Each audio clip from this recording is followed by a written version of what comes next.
Bonjour à tous, c'est le docteur Walid Mekedem et aujourd'hui on va parler du SOPK, le syndrome des ovaires polykystiques.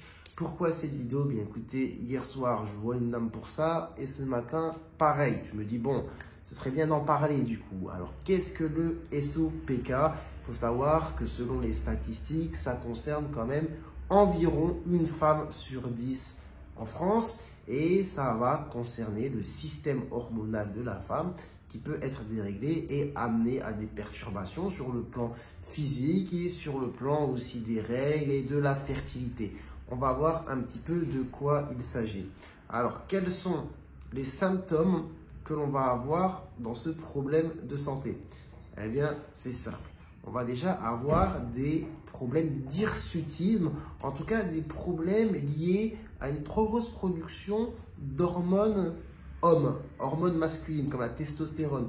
Donc on va avoir l'hirsutisme avec par exemple des poils qui vont pousser au niveau de la barbe chez une femme.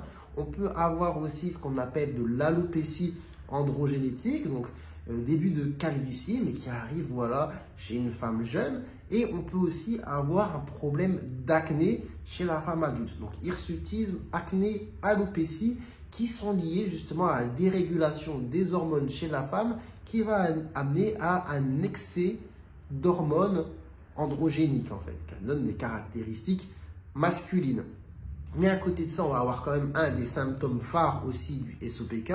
Là, c'est lié à un dérèglement au niveau des hormones plutôt féminines et on va avoir des problèmes au niveau des règles avec parfois ce qu'on appelle une aménorrhée, donc c'est-à-dire plus de règles, ou parfois vraiment juste des cycles qui sont très anarchiques, irréguliers. D'accord? Et on a forcément aussi du coup, enfin pas forcément, mais on a parfois des problèmes d'ovulation. Et du coup, qui dit problème d'ovulation, dit problème de fertilité. Donc, une femme qui a SOPK peut aussi avoir des difficultés à avoir des enfants. Donc forcément, en médecine, c'est jamais toujours, c'est jamais, mais vous comprenez un petit peu ce que je veux dire. Donc, les problèmes dans la sphère, on va dire, génitale, les règles, le problème dans la sphère, on va dire, caractère masculin, mais aussi on va avoir souvent problème de poids, avec souvent une obésité qui est associée, une prise de poids excessive ou des difficultés justement à en perdre. À côté de ça, quelque chose on va dire de plus profond, c'est-à-dire qui ne se voit pas forcément mais à l'intérieur du corps, on va avoir souvent une résistance à l'insuline avec parfois du coup le développement d'un diabète de type 2 et du coup avec les conséquences qui peuvent aller du coup avec du coup les problèmes cardiovasculaires.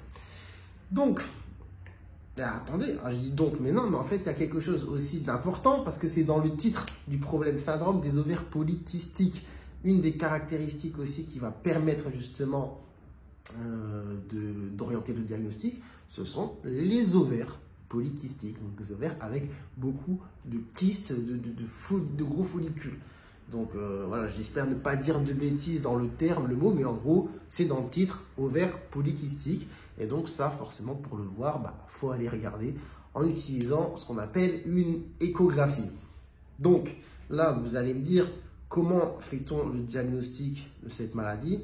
Bon, je ne vais pas dire que c'est ça, mais en tout cas, il faut retenir les critères que j'ai dit. Donc déjà, il faut avoir des critères cliniques, physiques, donc problème de règles, donc soit aménorrhée, soit règles irrégulières, des caractères, on va dire, masculins ou liés à un excès de testostérone comme hirsutisme, alopécie ou acné.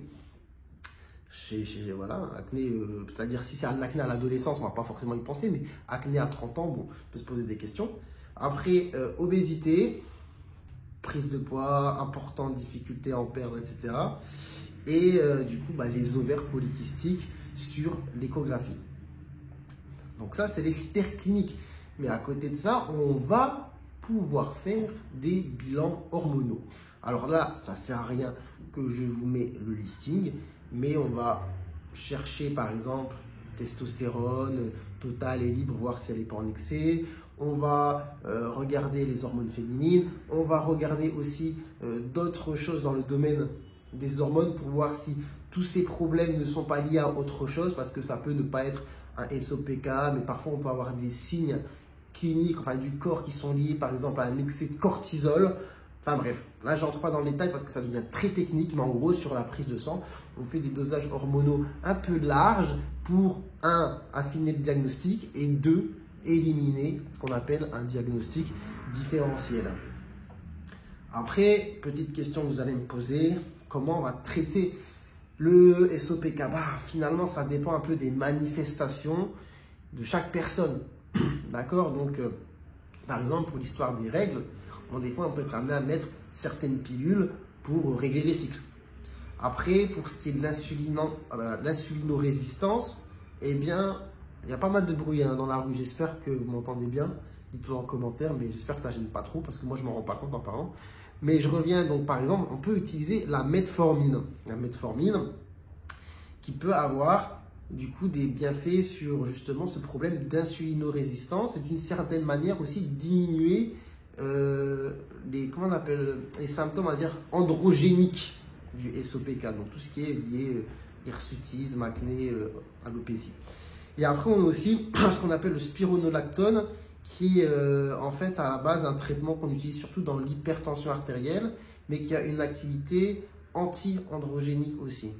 C'est peut-être, voilà, je vais peut-être un peu loin, mais en gros, il y a des traitements qui peuvent jouer sur différents paramètres, soit sur les règles, soit sur les problèmes d'insulinorésistance, soit sur l'activité plutôt androgénique pour lutter contre l'acné, etc.